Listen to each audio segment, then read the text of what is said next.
অহা 9, 10, 11, 12 July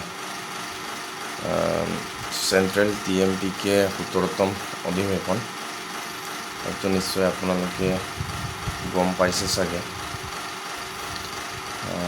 TMPK central অধিৱেশন বুলি ক'লেতো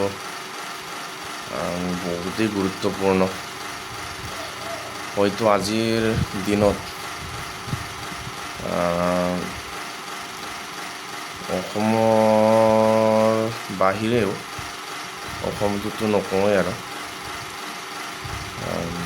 ভাৰতবৰ্ষৰ যি প্ৰধানমন্ত্ৰী হওক বা গৃহমন্ত্ৰীলৈকে TMPK বুলি ক'লে গম পায়। হয়তো বহুত সংগঠন আছে আমাৰ অসমত, কিন্তু তাৰে কিমান সংগঠনক অসম চৰকাৰে বা ভাৰত চৰকাৰে জানে এইটো অজ্ঞাত নহয়। কিন্তু এতিয়া TMPK বুলি ক'লে অসম চৰকাৰ হওক, ভাৰত চৰকাৰ হওক, এতিয়া সকলোৱে জ্ঞাত। কি কাৰণে জ্ঞাত বুলি ক'ব গ'লে আপোনালোকে হয়তো দেখিছেই চাগে। TMPK যিটো ধৰণে এতিয়া সমাজত কাম কৰি আছে, তাৰ ওপৰত এতিয়া ভিত্তি কৰি এতিয়া প্ৰায়বোৰ মানুহে TMPKৰ ওপৰত চৰ্চা কৰে। TMPK আমুক কৰিছে, তামুক কৰিছে, এনেকুৱা ধৰণৰ। ক'ব গ'লে TMPK এতিয়া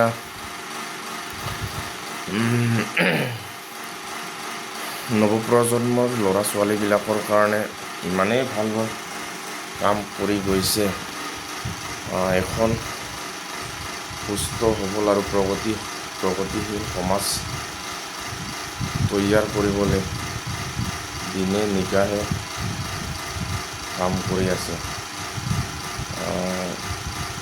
যেনে আপুনি এতিয়া চাব গ'লে আমাৰ ল'ৰা ছোৱালীকেইটাক মদ ভাঙৰ পৰা আঁতৰাই ৰাখিবলৈ স্পৰ্ট কাৰ্নিভেল আয়োজন কৰা হয়।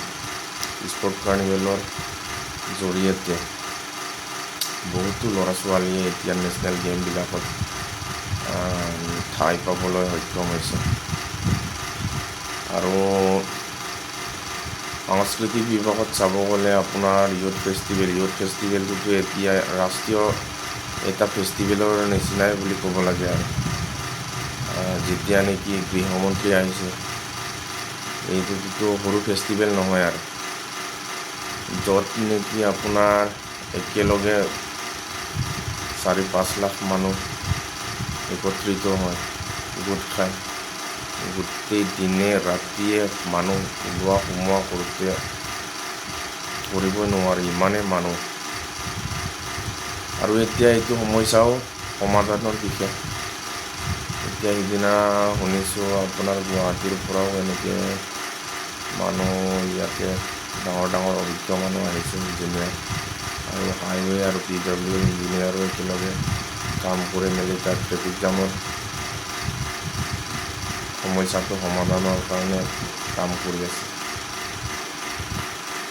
আৰু আপোনাৰ চাব গ'লে এতিয়া TMPK ৰাজনীতিৰ ক্ষেত্ৰতো যথেষ্ট সবল ভূমিকা লৈ আছে। এতিয়া যিমান পাৰে চৰকাৰৰ লগত থাকি মেলি আমাৰ সমস্যাসমূহ সমাধানৰ কাৰণেও যথেষ্ট কাম কৰি আছে।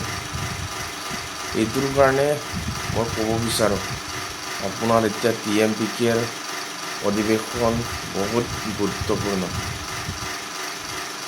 এতিয়া TMPK বুলি ক'লে সকলো মানুহৰে মুখত থাকে এইবাৰ TMPKৰ সাধাৰণ সম্পাদক বা এনেকৈ প্ৰেছিডেণ্ট সভাপতি কোন হ'ব। TMPK ইমান ভাল কাম কৰে আৰু নতুন সভাপতি সম্পাদকে কেনেকুৱা কাম কৰিব, এইবিলাকৰ ওপৰত চৰ্চা কৰি আছে, আমিও শুনো। আপোনালোকেও আহিব চাবলৈ। 9, 10, 11, 12 জুলাই আপোনাৰ মৌফং চেলেগত অনুষ্ঠিত হ'ব। এতিয়া তাতে আজি আমিও যাম এপাক জেগাটো এনেই চাবলৈ, কিমান কি ধৰণে প্ৰস্তুতি আগবাঢ়িছে। Thank U.